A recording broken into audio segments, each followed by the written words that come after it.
Naman ang mainit na balita mula sa mundo ng politika, isang nakakagulat at controversial na ulat ang lumabas ngayong araw.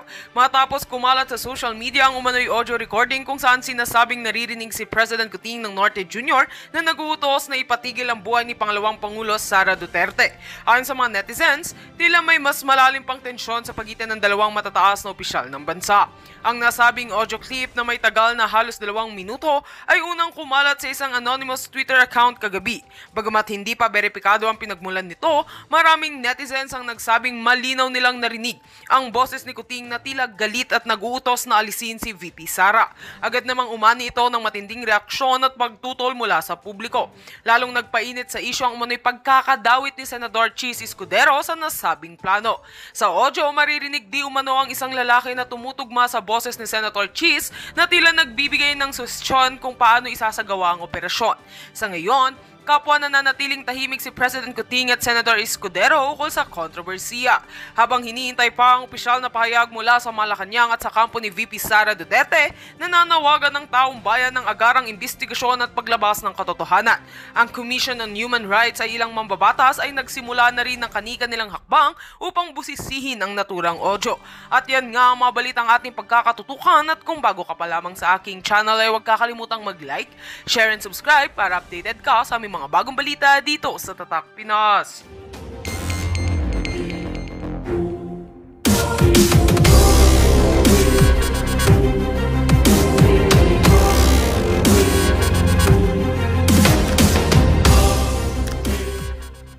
Pasabog ng isang kandidato mapatungkol sa impeachment kay Vice President Sara Duterte na posible na daw talagang ma-impeach ito dahil sa mga senador na maaaring makalaban ni Vice President Sara Duterte sa darating na 2028 presidential election. Naku po. Ito ay hindi ito nakakatuwang balita, pero may posibilidad na talagang mangyari ito. May posibilidad na mangyari ito dahil alam naman natin tatlo lang ang kakampi natin dyan.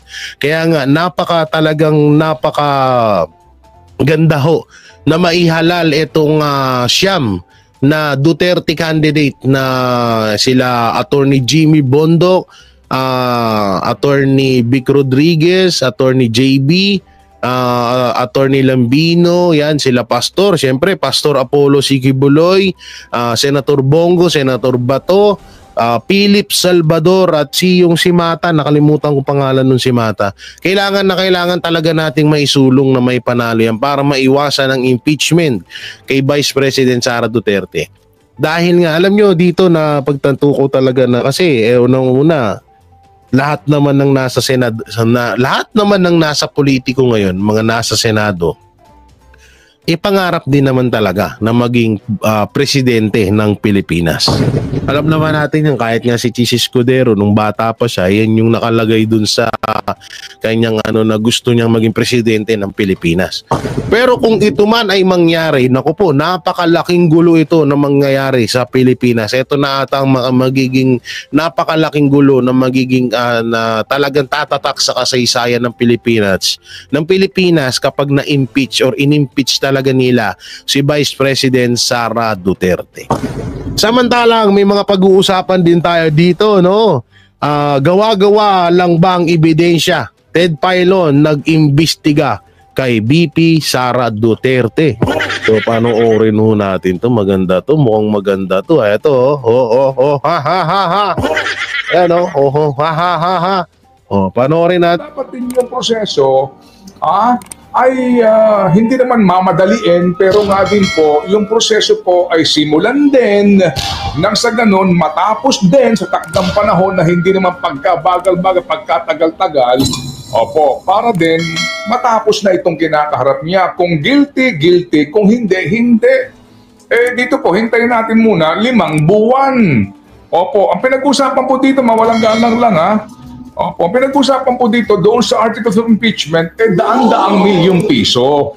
So hindi natin sinasabi na guilty, pero magkaroon ka agad po ng paglilitis para natin malaman, hindi pala, wala palang basihan yung inyong complaint Wala pala kayong hawak na ebidensya, gawa-gawa lang pala yan Sa kabilang banda sandali lang, matibay palang ebidensya kasi po, May isang principal na taga Bicol Region. Ngayon, ipinakukulong na Sandigan Bayan ng 11 years dahil sa umano ay nangumisyon lang siya, nangulimpad lang siya, nagkupit lang siya ng magkano? 5,000 pesos. 5,000 piso, oh. Yung principal po, dahil lang doon sa mga nag-donate ng simento sa kanya pong school building, doon sa kanyang... Mahirap yan eh. Katulad ng nabalita nung dati, yung matanda na di umano nagnakaw ng saging. Nakakulong. Pero yung mga magnanakaw sa gobyerno, malaya. Yung iba nga dyan, convicted. Hanggang ngayon, malaya pa rin ang mga hayop.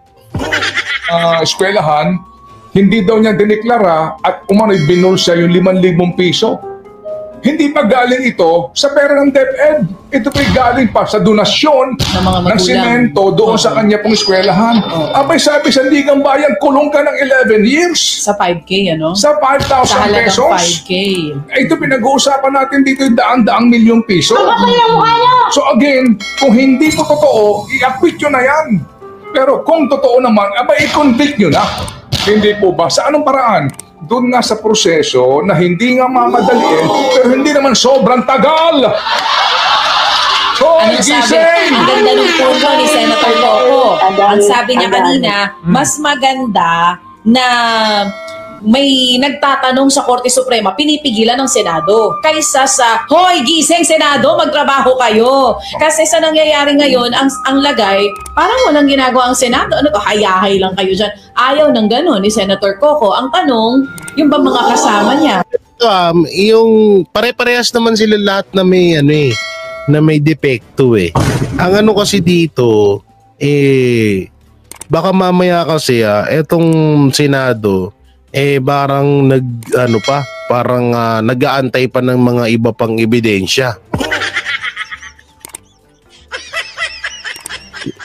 Yun yung yun yung hinala ko. Ako against ako sa impeachment kay Vice President Sara Duterte. Kaso nga lang, hindi tayo pwedeng magpakasigurado dito. Gawa ng hindi kasi natin kakampi itong mga to eh. Alam nyo, dito ako talaga dito ako na biglang natauhan dito sa pinakahuling video na ipapanood ko sa inyo kung bakit may impeach si Vice President Sara Duterte. So tapusin muna natin to. Ayaw din ba yung posisyon niya? Mukhang hindi. Kasi sumagot siya eh. Nasa bukirin, nabuhay sila. Pag-usapan natin yung budget. Sige. Na naman, di ba? Sige. Sandali lang po, alas 9:44. Nung tayo nag-uusap, nung tinanong ko siya kung meron bang live na kidnapping case. No? Meaning, meron bang existing. May hawak ba mga kidnappers na biktima? Sabi niya naman, so far daw wala. So that's good news, no? Pero dito po sa sinasabi nga po ng balita na sa pagharap po nitong si Colonel Elmer Ragay sa palace briefing na meron daw pong nangyaring 32 kidnapping incidents last year at ang solution rate daw po ay 25%. Ito nga po ating dapat naklaruhin kasi marami-rami po itong 32 na kidnapping incidents. Habang yung sinasabi daw po for 2025, meron daw pong kaso din po ng 8 kidnapping cases at 5 ang nalutas. Mukha pong, di ba, nakababahala ito, lalo na po doon sa mga nasa hanay po ng ating mga negosyante na kadalasan din pong nagiging biktima ng ganito pong uri ng krimen.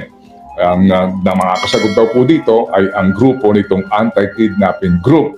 No, na ngayon po naman, mga kapatid, ay diba may anti-kidnapping group? But hindi umaksyon yun?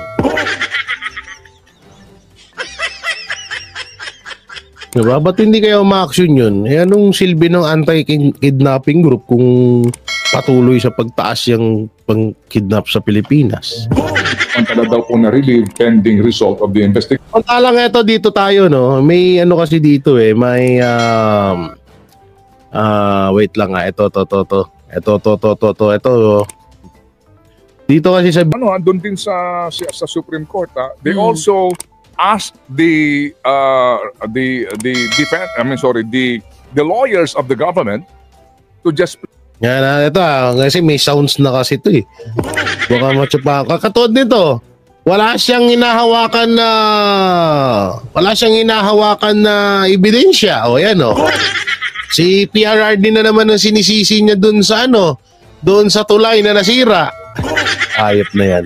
Ito, panorin natin. Ex-Gov official may be held illable or Isabel Bridge collapse. O yan panorin natin. Pia Gutierrez, ABS-CBN.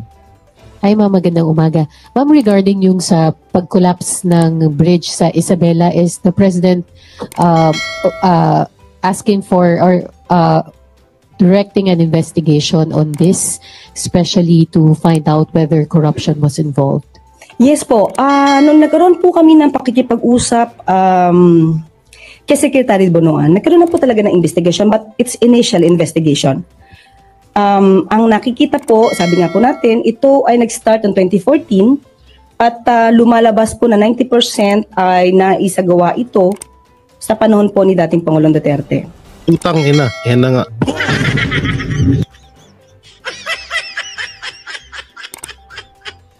Neto, may papakita tayo dyan May papakita tayo dyan mamaya. Utang na, Duterte na naman yung naisip niya. Oh. Sabi ko na nga ba sa inyo hindi ako nagkamali Oo. Na Duterte na naman ang sisisihin itong hinayupak na to Anak ng teteng ito, matibay na ebidensya na panahon ni Ninoy Aquino yan. Kasi yung panahon ni Duterte, tulonggis ka ba? Ang sabi po ay nagkaroon po ito dahil sa mga earthquakes. Sabi po, chismis. Sa tagal ng panahon, hindi na siya naging matibay at kailangang i-retrofit sa panahon po ngayon. Ang nakikita po so far ay nagkaroon ng under-design. Lumalabas din po sa investigasyon na ito po talaga ay para sa mga light vehicles ayon do sa disenyo. So, lumalabas din po na yung dumaan na truck, 3 po daw yung dumaan na dump truck, puro boulders ang laman, ang karga. Nagkaroon po. Siguro mag-research ka talaga. Kasi puro ka siguro po, sabi po, siguro po, sabi po, putang ina, paano namin papaniwalaan yan? Salita ng Malacanang yan Tapos siguro po, sabi po. Isang truck lang yung dumaan dun, ma'am. 2 kotse, hindi 3 truck. Po talaga ng hindi tama na nung dumaan. Hindi naging maayos dahil may dumaan na ganito ka mga heavy vehicles na hindi po naaayon doon sa kakayanan ng tulay.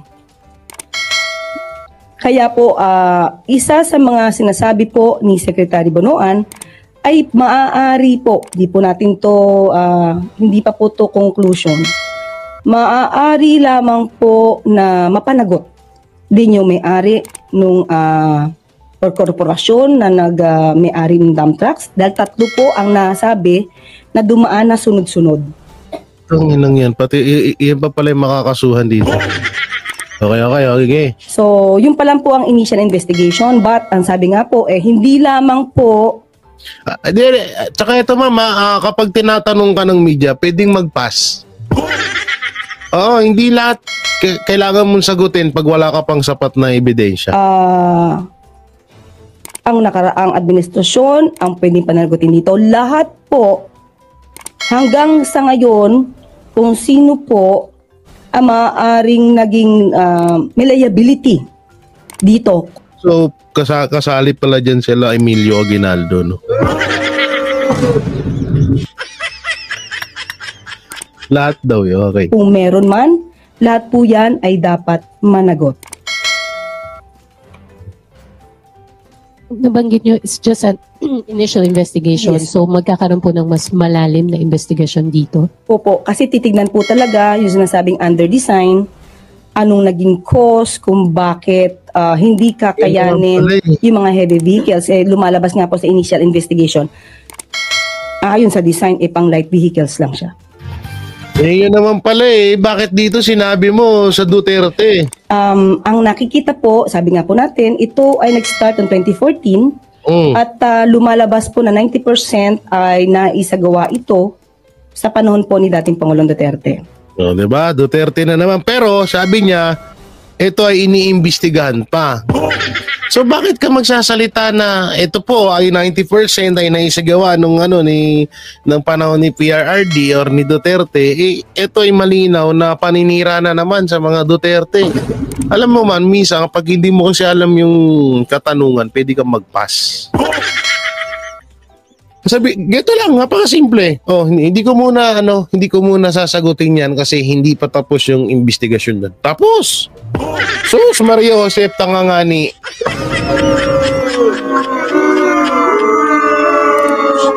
Hindi yung sasabihin mo na 90%.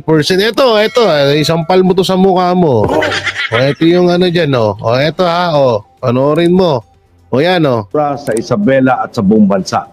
Mula 2011, ang nailaanap natin pondo sa infrastruktura sa inyo pong lalawigan mula sa DPWH, sa National Irrigation at iba pa. Mahigit 11.96 billion pesos na po. Sa probinsya lang po nyo yan. Nandito pa naman si Manny na nasa Cagayan, baka ikukwenta niya kung magkano napunta sa Cagayan. Okay. Hey, come look at this. Going na construction, dito raw tayo tutungtong sa Kabagan. Ng Kabagan, Santa Maria Bridge na mag-uugnay sa Isabela sa ibang bayan sa Cordillera. Yan ang liwanag na ito ay na yung pondo nito noong 2011. So ibig sabihin, kung panahon ni Ninoy Aquino 'yon, hindi panahon ni PRRD na siya yung humawak ng pondo niyan. Yung mga siguro tira-tira lang maaari. Pero ito yung pinaka talaga ay si mga Aquino. So ano yung sinasabi ni Claire na naman? Alam mo Claire kasi ang hirap kasi kaya lagi ito kaya lagi na pagtatawanan ka Attorney Blurred. Kaya ka lagi na pagtatawanan Attorney Blurred kasi nga imbis na hindi mo naman kailangan sagutin, pwede ka naman mag-pass. Tapos sasabihin mo, maybe mga Duterte kasi naabutan ng 90% na mga Duterte. Nak ng teteng naman. Hawak na nga ng kabuuan na budget ni dating Pangulong Noynoy Aquino. Tama ba? Noynoy o Ninoy? Ano ba? Kasi pare-pares mga pangalan itong mga inayupak na ito. Ni Pangulong Aquino, ni former President Aquino yung pondo. So paano maisisisi sa mga Duterte? Yung tanga lang. Tanga lang no? Ang hirap So ito, about naman din dyan sa tulay. Ito, pag-usapan natin itong sinabi rin ni Ted Pailon. Ito, about din to sa tulay. Trabaho pa rin, kahit na tayo, hirap na hirap po at pagal na pagal sa ating trabaho pa rin po tayo. Nasa ganoon naman, masiguro po natin na maganda ang kita nitong mga mananalo. Ang sweet mo naman. Always thinking of them. Nanonood ko sila, sinasabi ko, ito yung mga taong sisweldohan natin, Talaga namang Parang di natutuwa. Ito, yayaman na nito Oo. So, ang dami nating pag-aambag-ambagan dito. Nakakaya naman, higit 300 mahigit na mga kongresista yan. At 24 na mga nag-aalang-galang na mga nasa pedestal ang ating poponduhan. Yan tanong sa ating presidente. Diba? Matapang niya kayang harapin ang katotohanan na may problema po itong proyektong ito. At sadya pong siya ay binigyan ng mga mali-maling informasyon. Kaya niya ay pinagtatanggol nung una. Di po ba? Alright, sige. So, magbago kaya ang tunog ng Pangulo kung malaman niya ang katotohanan? Oo, maging mas praktikal at makatotohanan sa mga desisyon po nila dahil libo-libong pamilyang Pilipino ang nawalan po ng hanap buhay dito, kanilang mga patriot pamilya. Ang dami pong mga jeepney drivers, operators na tinanggalan po nila ng kabuhayan dito. Yung pala naman, hindi nila kayang ipatupad. Yan ang masakit sa kalooban natin dahil ang dami mga Pilipinong nagtitiis lang. If you notice, ang dami mga Pilipino, tahimik lang talaga, hinahayaan na lang mga pagnanakaw news. Diba, maraming Pilipino, hinahayaan na lang nila yan. Hindi na nga pinapansin ang issue ng corruption. Wala din, kasi pare-pareho lang yan sila. Di ba, wala tayong magagawa dyan. Sige, hanap buhay na lang tayo. Yun po Pero yung nga po, ito pa sila ang pinagmamalabisan sa pamamagitan po ng pagtanggal sa kanilang kabuhayan at pagbibigay oportunidad sa mga may kapangyarihan at may koneksyon na silang kumita.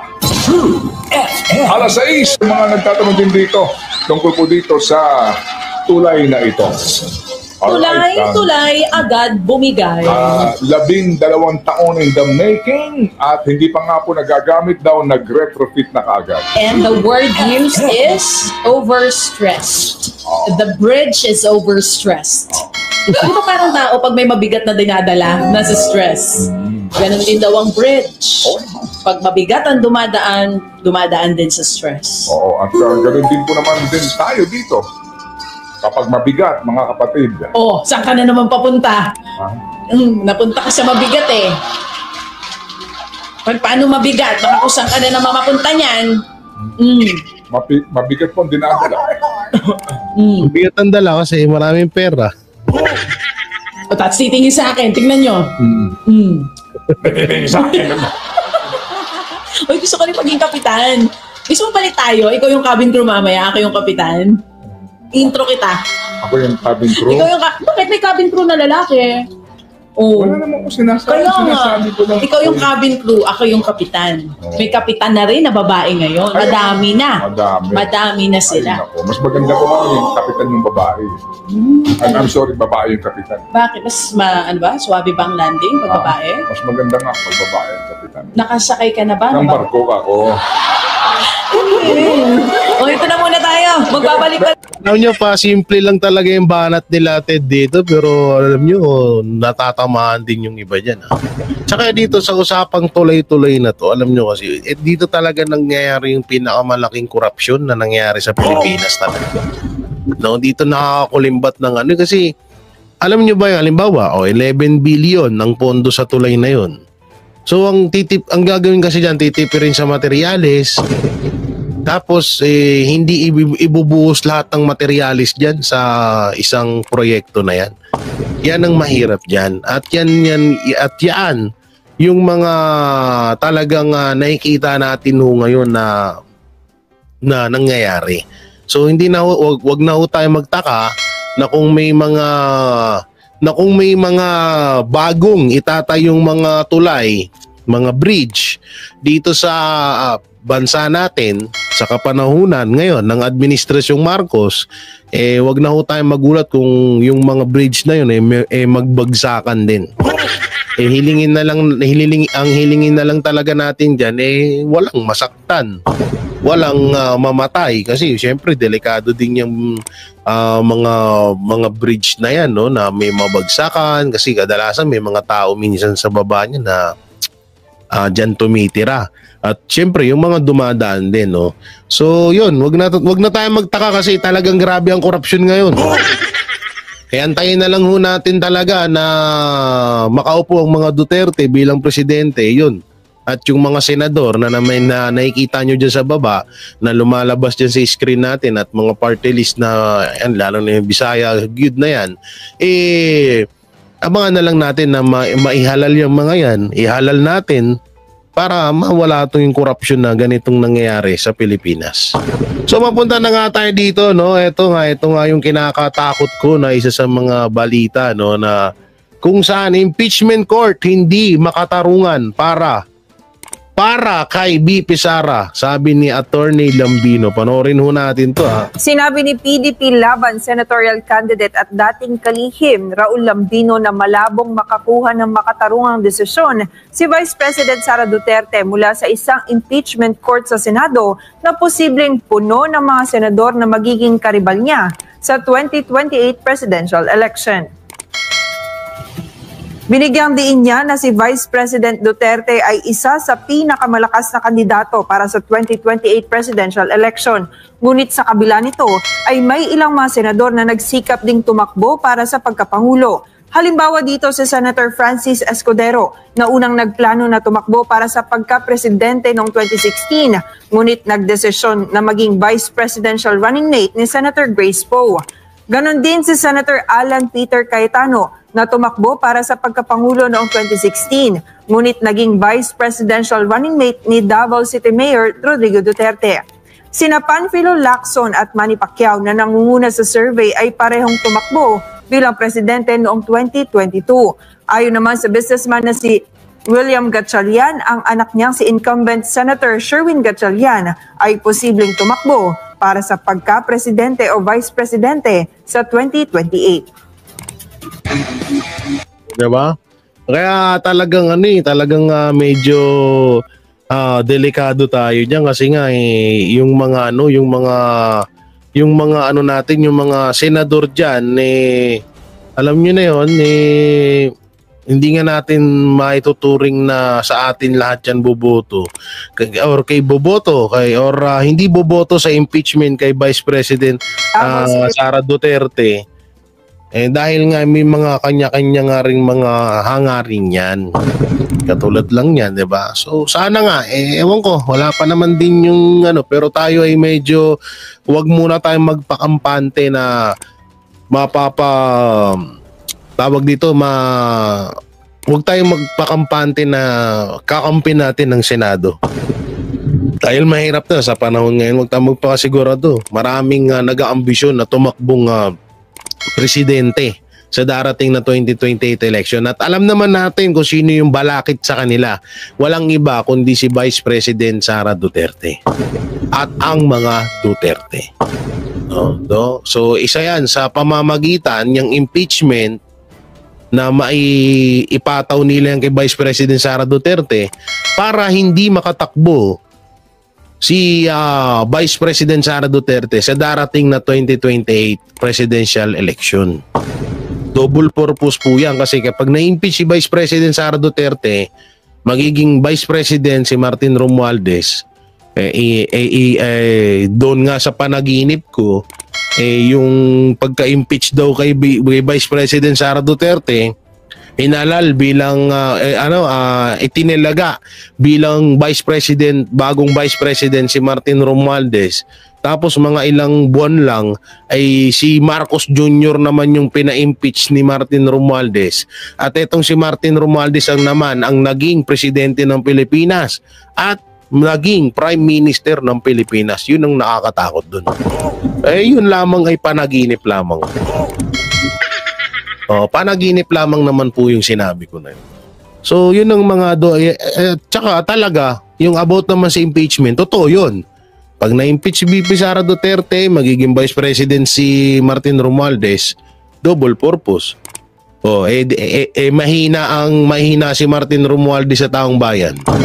So pwedeng tumakbo dyan si Chis Escudero, yung mga senador, lahat ng mga senador dyan pwedeng tumakbo bilang presidente ng Pilipinas. Kakalabanin nila kung sakali ang mga Duterte or si Martin Romualdez. Or yung mga tulpo. Isa rin yan, mga tulpo, di ba? Kaya yung 9 or yung 9 na PDP laban Duterte senatorial slate, ipasok natin yan. Yan na lang talaga yung isa natin ding pag-asa. Pag naipasok yan, isa yan sa mga hindi boboto sa impeachment kay Vice President Sara Duterte. Doon, pag nakapasok kasi yung 9 na yan, panatag na tayo. Doon talaga, kasi 9. Si Senator Robin, di 10. Diba? Si Mata pa, yung ini-endorso din ni